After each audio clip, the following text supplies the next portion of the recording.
నిర్వహణ అనేది ఒక గొప్ప కమిట్మెంట్. నిర్మించడం అనేది ఎవరైనా చేయడానికి అవకాశం ఉంటుంది. 10 రూపాయలు ఖర్చు పెడితే కన్స్ట్రక్షన్ అనేది it is not that big deal. But maintain చేయడము, వీటిని నిర్వహించడం అనేది తన గొప్ప విషయము. ఇక్కడికి వచ్చి ఈ వాతావరణము ఇవన్నీ చూసిన తర్వాత తన గొప్ప అనుభూతి. ఒక వ్యక్తి అన్నీ ఉండి, రాజ్యం ఉండి, అధికారం ఉండి, వీటన్నిటిని కాదని 29 సంవత్సరాల వయసులోనే శాంతిని సాధించాలి, శాంతిని బోధించాలి,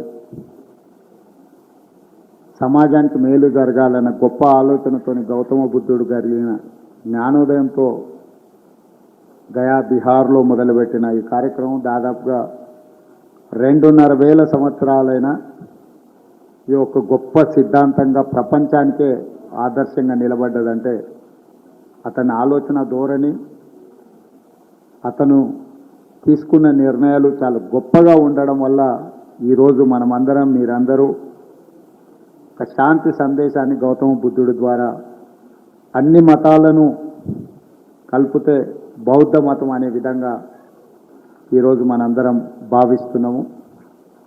ప్రధానంగా గౌతమ బుద్ధుడు బోధించిన బోధనలో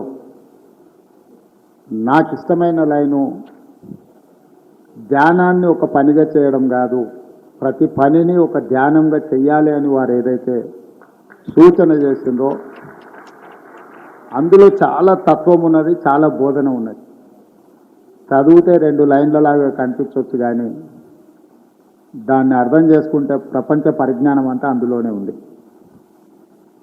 పూర్తి స్థాయిలో కాకపోయినా కొంత మేరకైనా వీలైనంత వరకు నేను పని చేసేటప్పుడు చాలా ధ్యానంగా పనిచేస్తూ ఉంటానంటే ఏదైనా నేను ఆ స్ఫూర్తిని వీరి ద్వారా పొందిన తప్పకుండా ఈ నిర్వహణకు అవసరమైన సహాయ సహకారం ఆనాడు పెద్ద ఆయన విజయభాస్కర్ రెడ్డి గారు కావచ్చు,